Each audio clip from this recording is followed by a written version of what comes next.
मैं हूं अश्विनी वर्मा और आप देख रहे हैं प्रचंड समय टीवी।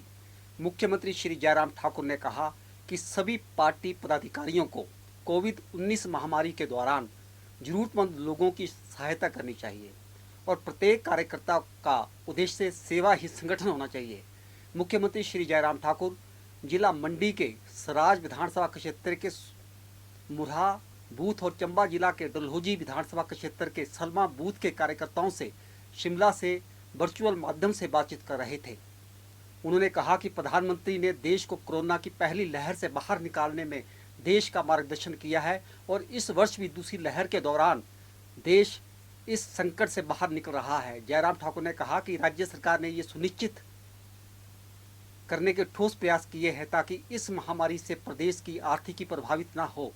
उन्होंने कहा कि गत वर्ष लॉकडाउन के दौरान भी उन्होंने वर्चुअल माध्यम से 3500 करोड़ रुपए की विकासात्मक परियोजनाओं के लोकार्पण किए और आधारशिलाएं रखी। केंद्र में मोदी सरकार के 7 वर्ष पूरे होने पर आज भारतीय जनता पार्टी ने पूरे प्रदेश में 7792 बूथों पर सेवा कार्यक्रमों द्वारा इस पर्व को मनाया।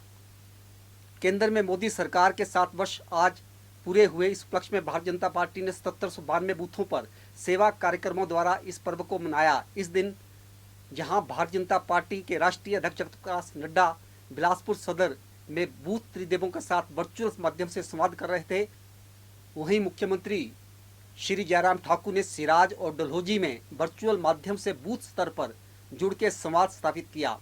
भाजपा के प्रदेश अध्यक्ष सुरेश कश्यप ने नाहन, सरहा और पछाद में कोविड-19 से संबंधित उपकरणों का वितरण किया। राजीव बिंदल ने नाहन के कार्यक्रम में हिस्सा लिया। सुनते हैं इस मौके पर भाजपा के राष्ट्रीय अध्यक्ष श्री जगत प्रकाश नड्डा ने क्या कहा। लोगों को डराया, लोगों में शंका पैदा की, ये काम विपक्ष के लोगों ने किया और आज क्या हल्ला कर रहे हैं, वैक्सीन वैक्सीन वैक्सीन वैक्सीन।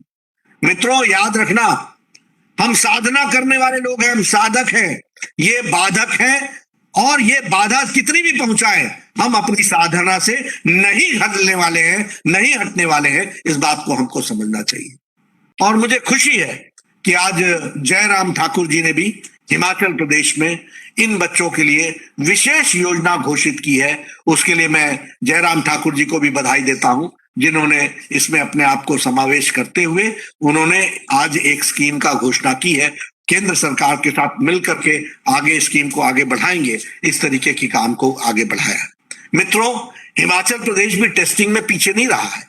अगर हम देखें तो लगभग 19 लाख लोगों का टेस्टिंग हो चुकी है।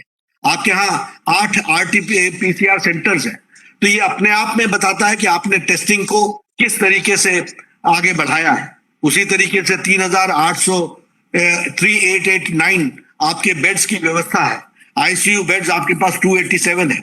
आपने मेक शिफ्ट अरेंजमेंट में 3 स्थानों पर, सोलन, मंडी और कांगड़ा में परौर के पास एक स्थान है, वहां आपने 3 स्थानों पर मेक शिफ्ट अरेंजमेंट किया है। बहुत बड़ा काम हुआ है। मुझे खुशी है कि आपने इस आपदा को देखते हुए समय रहते हिमाचल के लोगों को बचाने के लिए जो पूरी ताकत लगाई है और उसके माध्यम से इस काम को आगे बढ़ाया है और हिम केयर के माध्यम से भी लोगों को सेवाएं दी है, वह भी आप सब बधाई के पात्र हैं।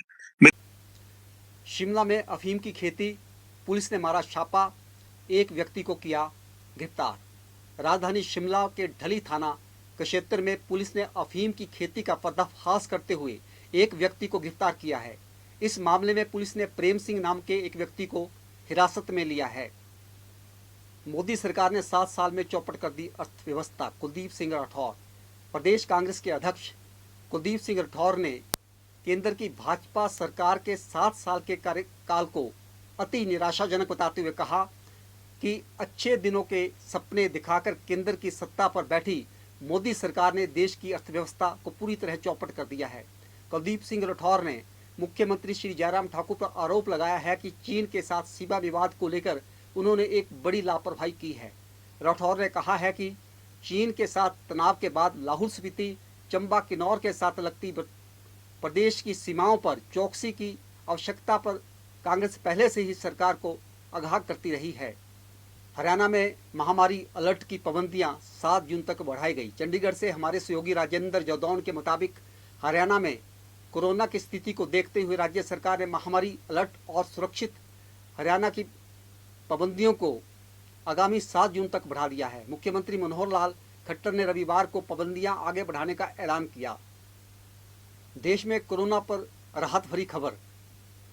पहली लहर में पीक के बाद नए केस घटने से जहां 6 हफ्ते लगे थे, दूसरी लहर में 3 हफ्ते बाद ही रोजाना के केस 50% कम होने लगे हैं। देश में कोरोना की दूसरी लहर जिस रफ्तार से बढ़ी थी, उसी रफ्तार से उसमें कमी भी रिकॉर्ड दर्ज की जा रही है। रोजाना केसों के 7 दिन के औसत की बात करें तो दूसरी लहर के पीक से महज 3 हफ्तों में ही कोरोना के रोजाना मामलों में 50% तक की कमी रिकॉर्ड दर्ज की गई है। 7 दिन के औसत मामलों के मुताबिक देश में पहली लहर का पीक 8 मई को था, जब 3,91,263 कोरोना के मामले रिकॉर्ड किए गए थे। इन आंकड़ों में बीते दिन 50% तक गिरावट देखी गई है।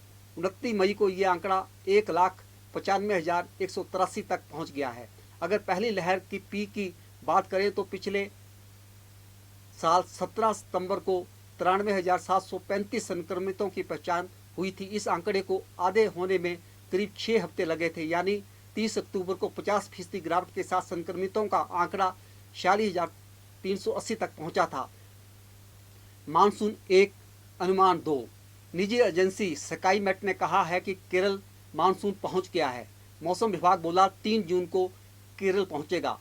मानसून पर 2 एजेंसियों ने अलग अलग दावे किए हैं। निजी एजेंसी स्काई मेट के मुताबिक मानसून केरल पहुंच चुका है, लेकिन मौसम विभाग ने कहा है कि 3 जून को केरल के तट पर पहुंचेगा। मोदी सरकार के 7 साल पर कांग्रेस हमलावर। रविवार को मोदी सरकार के 7 साल पूरे होने पर कांग्रेस ने केंद्र पर निशाना साधा है। पहले कांग्रेस नेता राहुल गांधी ने प्रधानमंत्री के मन की बात पर तंज कसा और फिर कांग्रेस महासचिव रणदीप सिंह सुरजेवाला ने मोदी सरकार को देश के लिए हानिकारक बताया।